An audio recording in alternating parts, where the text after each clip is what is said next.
Bonjour à tous, dans cette vidéo je vais vous expliquer la différence entre le ciblage par placement et le ciblage par mots-clés. Commençons par le ciblage par placement. Lors d'un ciblage par placement, votre vidéo publicitaire se trouve avant une vidéo YouTube ou une chaîne de vidéos. Votre vidéo publicitaire se déclenchera éventuellement lorsque des personnes visionneront ces vidéos. Le ciblage par placement fonctionne parfaitement bien pour les publicités in-stream. Vous pouvez voir ici un exemple de publicité in-stream. Il s'agit d'une publicité qui se déclenche avant une vidéo YouTube. Nos modèles publicitaires ont été également pensés pour la réalisation de ce type de publicité. Nous vous rappelons que vous pouvez cibler une seule vidéo ou une chaîne entière. Lorsque vous ciblez une chaîne entière, votre vidéo peut se déclencher avant n'importe laquelle des vidéos la composant. Si vous débutez, nous vous recommandons de cibler une seule vidéo car c'est la méthode la plus précise. Parlons maintenant du ciblage par mots-clés. Si vous utilisez cette méthode, votre publicité se déclenchera éventuellement lorsque des personnes taperont des mots-clés spécifiques. Le ciblage par mots-clés est aussi utilisé pour les publicités in-stream, mais il est plus souvent utilisé pour les publicités in-display. Voici un exemple d'une publicité in-display.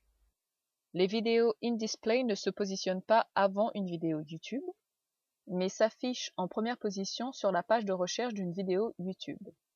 Dans l'exemple ci-dessous, une personne écrit comment réaliser un site web. Et comme vous pouvez le voir, la publicité in-display va utiliser 7 phrases clés afin de cibler cette personne. Ce cas ne s'applique qu'à la publicité qui se trouve en deuxième position. En première position se trouve une autre publicité in-display. Vous devez vous demander pourquoi elle s'est affichée alors qu'elle n'a rien à voir avec la phrase clé.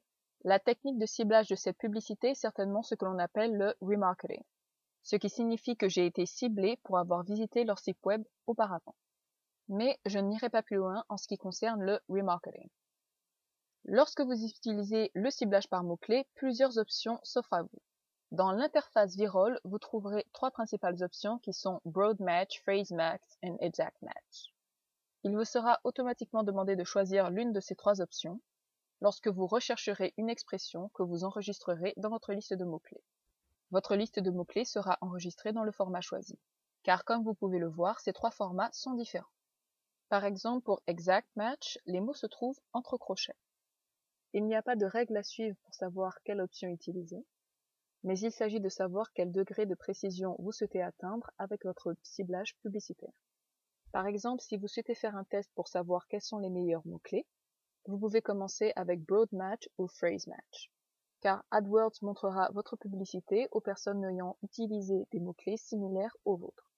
Par exemple, si vous écrivez chapeau pour femme et sélectionnez Broad Match, les personnes ayant écrit acheter un chapeau pour dame verront également votre publicité. Ceci vous aide donc à déterminer quels sont les meilleurs mots-clés pour vendre votre produit. Ces variations signifient également que des personnes non ciblées pourront voir votre publicité. Si vous êtes sûr des mots-clés choisis, vous utiliserez certainement Exact Match, afin que seul le public ciblé puisse voir votre publicité. Assurez-vous également d'avoir visionné les tutos comment réaliser une liste de placement et une liste de mots-clés sur votre interface Virol. Si vous avez la moindre question, n'hésitez pas à nous contacter à l'adresse support@virol.com.